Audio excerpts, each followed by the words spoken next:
स्वः तत्सवितुर्वरेण्यं भर्गो देवस्य धीमहि धियो यो नः प्रचोदयात्।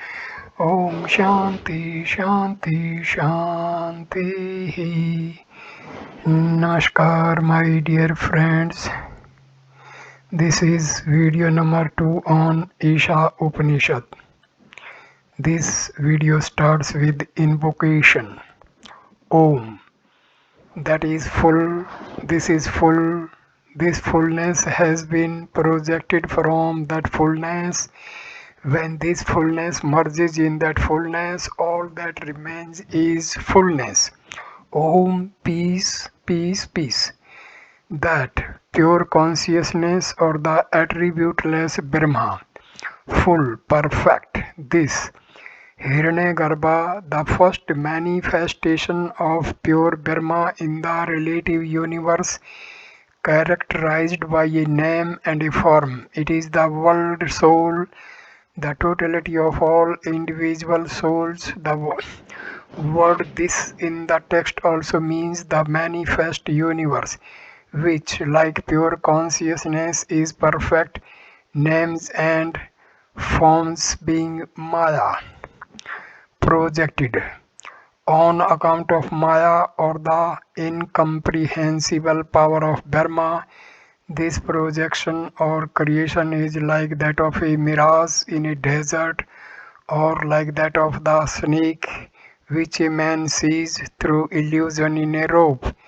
This projection does not effect any change whatsoever in Brahma, as the illusory snake does not alter the real nature of the rope or the mirage, the real nature of the desert. Merges, that is to say, when by means of knowledge the universe is realized as Brahma, all that, etc. It is because the Supreme Brahma is the only reality. The idea of phenomenal universe is falsely superimposed upon it. Isha Upanishad. All this, whatever exists in this changing universe, should be covered by the Lord. Protect the self by renunciation. Lust not after any man's wealth. All this, that is to say, the universe consisting of ever-changing names and forms held together by the law of causation, should be, etc. This universe, from the standpoint of absolute reality, is nothing but the Lord. That it is perceived as a material entity is due to ignorance. One should view the universe through the knowledge of non-duality as Atma alone, Lord, He who is the Supreme Lord and the inmost self of all. He is Brahma and identical with the Atma. Protect, that is to say, liberate the self from the grief, delusion, and other evil traits of samsara in which it has been entangled on account of ignorance. To be attached to matter amounts to killing the self. Renunciation. The scripture prescribes the discipline of renunciation of the longing for of suffering, wealth, and the heavenly worlds for him alone who devotes himself entirely to contemplation of the self as the Lord. Such an aspirant has no further need of worldly duties. It is renunciation that leads to the knowledge of the self and protects its immutability, eternity, and immortality. Lust not, etc. That is to say, a sannyasi who has renounced all desires should not be attached to what he has or long for the propriety of someone else. Or the sentence may mean that a sannyasi should not cover wealth at all, for where is the real wealth in the transitory world that he should desire? The illumined person renounces the illusory names and forms because He regards the whole universe as Atma alone. He does not long for what is unreal. When the truth is known, the universe is realized as Atma, the spirit that dwells in all hearts. The diversity of names and forms, changes, actions, and the rest are superimposed upon Atma through ignorance. These are extraneous to it and unreal. Day and night, the seeker after truth meditates thus. The Supreme Lord alone dwells in all beings as Atma. This universe, though ultimately unreal, appears to be real because Brahma alone is its ground. Since Brahma is my inmost self, the universe has its root in the self. It cannot exist independent of Atma. The seeker of self-knowledge contemplates the world in this way and covers it by the unitive knowledge. Sankara gives the illustration of sandalwood. Sandalwood is Sandalwood is fragrant by nature, but when kept in water for a long time, it gives out a bad odor, which, however, is not inherent in it. Again, by rubbing, its natural fragrance is released, and this fragrance covers the foul smell, that is to say, destroys it. So, likewise, constant meditation on the reality of Atma and the illusory nature of the universe produces true knowledge which reveals everything as the Lord alone. The text lays down the control of lust for wealth as a great spiritual discipline. We cannot know the true nature of the self because our mind is contaminated by greed, attachment, anger, and carnal desires, all produced by our craving for possessions. The more one is attached to wealth, the less one knows the divinity of the self. Engrossed day and night in the thought of his possessions, a worldly person finds very little time to think about Atma. Therefore, the Upanishad asks the seeker who wants to protect his spiritual treasure to renounce the craving for material wealth. The previous verse refers to the highest knowledge and prescribes the discipline of complete renunciation. But the vast majority of people are ignorant of the self and incapable of cultivating self knowledge. They still identify themselves with the body and crave material happiness, lest they should indulge in unrighteous action to fulfill their desires. The Upanishad prescribes righteous action. Verse number 2. If a man wishes to live 100 years on this earth, he should live performing action. For you who cherish such a desire and regard yourself as a man, there is no other way by which you can keep work from clinging to you. 100 years. According to Vedic tradition, the span of life allotted to a man is 100 years. Action, that is to say, the daily devotions and other duties prescribed by the scriptures. As a man, one who is identified with his body and conscious of his human duties and responsibilities. There is etc. By the performance of righteous duties, one can avoid unrighteous action. Furthermore, righteous work purifies the heart,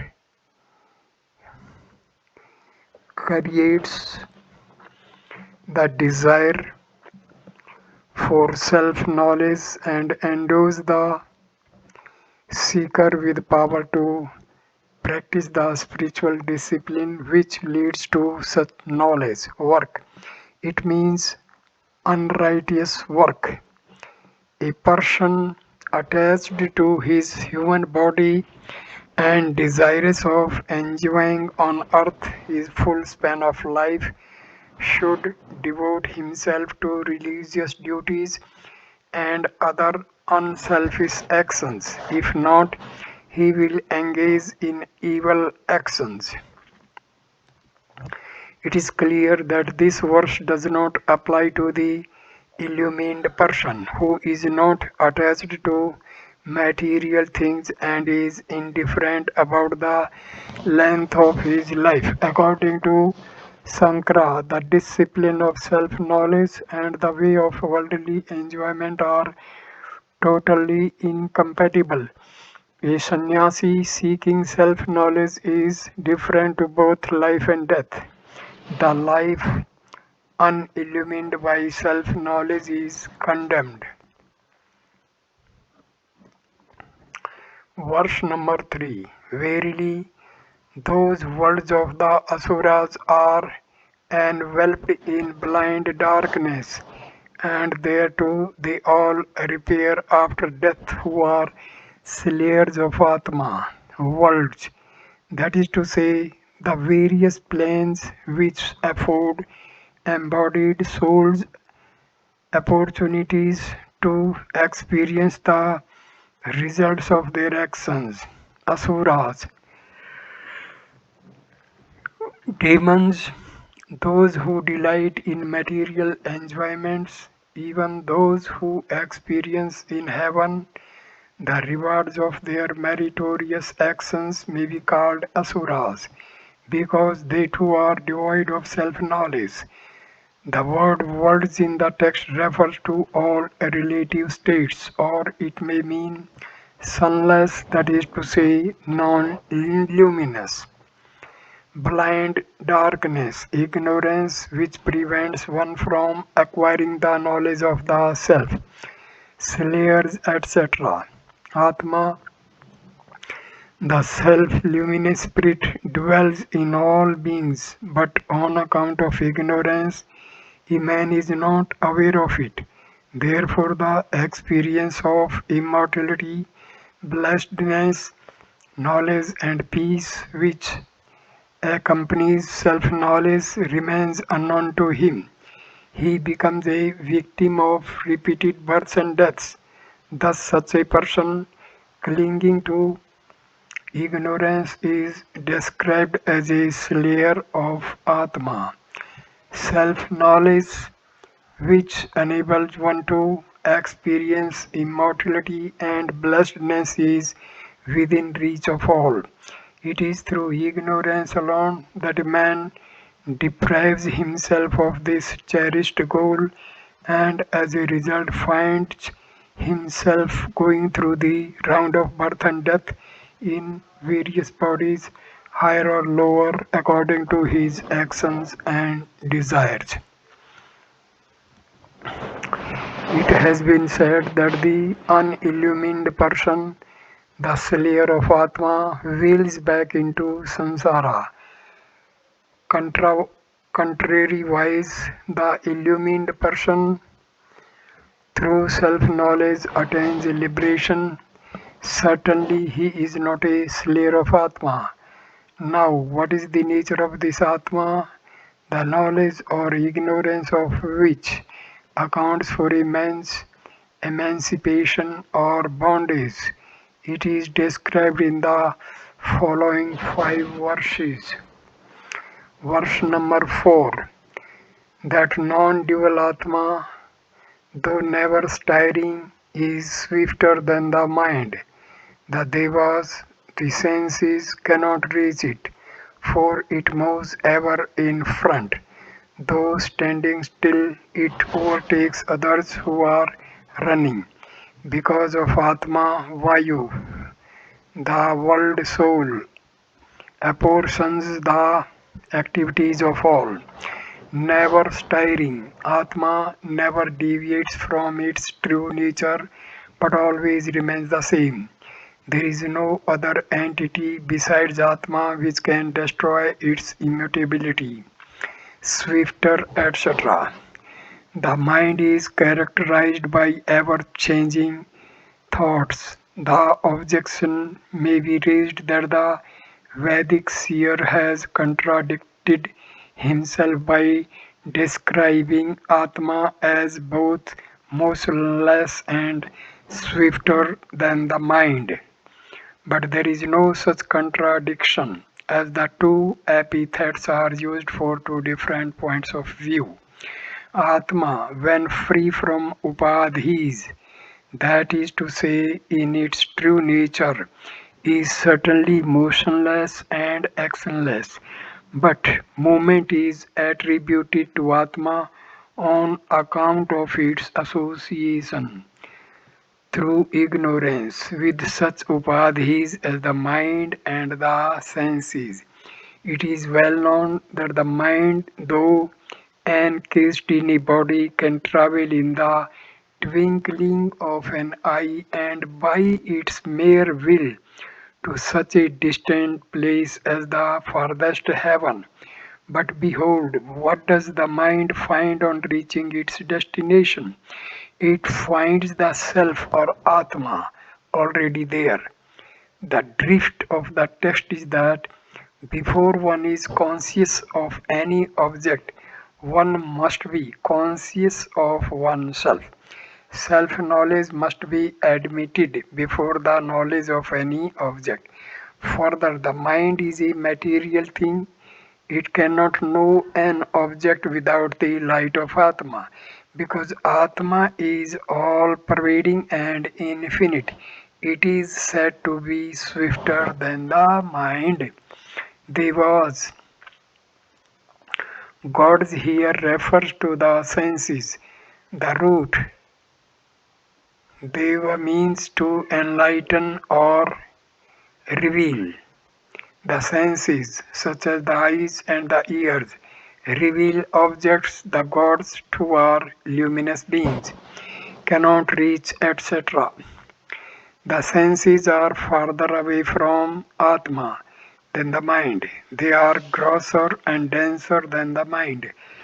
Their activities are controlled by the mind. Therefore, if Atma outstrips the mind, certainly it is beyond the ken of the senses which cannot even get a glimpse of it. Though standing, etc.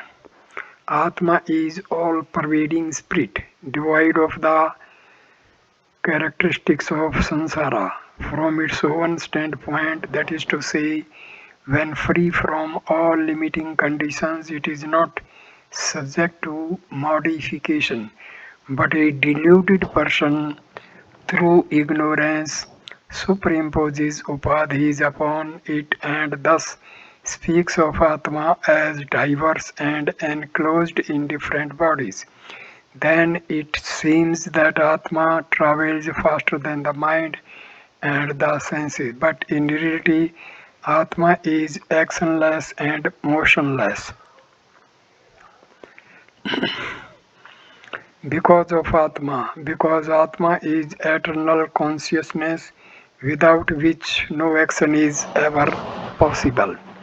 Vayu, the first cosmic manifestation of the Absolute in the relative universe, also known by such epithets as the world soul, Hiranyagarbha and Prana. It sustains the whole universe by apportioning to everyone his function. But the world soul can exercise its lordship because Atma is its inner self. Without Atma, even the highest cosmic entity becomes powerless and ceases to exist. Apportions, etc. That fire burns, that the cloud gives rain and the sunlight, and that the other powers of nature perform their respective functions is due to Atma. That is why there is no confusion in the universe. The meaning is that all the activities of the universe following the laws of cause and effect are possible because the eternally conscious Atma exists as the inmost essence and ultimate reality of all. The word dadha, dadhati in the text may also mean to sustain, because the knowledge of Brahma is both profound and inscrutable. The idea of the previous verse is reinstated. So I conclude this video. Next video number 3 will start with verse number 5 of Isha Upanishad. Thank you for watching this video. Please like, comment and share the video and subscribe the channel. Thanks a lot. Namaskar my dear friends.